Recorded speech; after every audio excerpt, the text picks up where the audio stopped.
Hello, welcome back to BigDawgTrades, where we learn, grow and trade smarter together. In today's video, our goal is to make at least 500 bucks and our stop loss for the day is 500.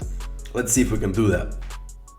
As you can see, we started off quite roughly, losing 200 plus another 200, and here we are, minus 500 plus bucks for the day.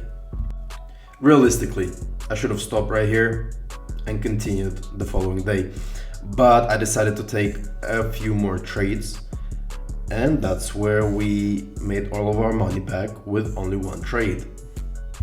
As you can see, I took a higher volume trade and made all of that money back, and I could have let it run, but it was in and out type of situation. I didn't hold it, and therefore I didn't make all the money that I deserved. First time in and out, missed the whole run. Second time in and out, missed the whole run.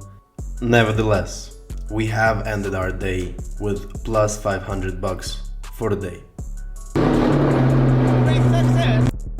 If you enjoyed the video, if you enjoyed this type of content, let me know. Please like and share this video, and I'll see you in the next one.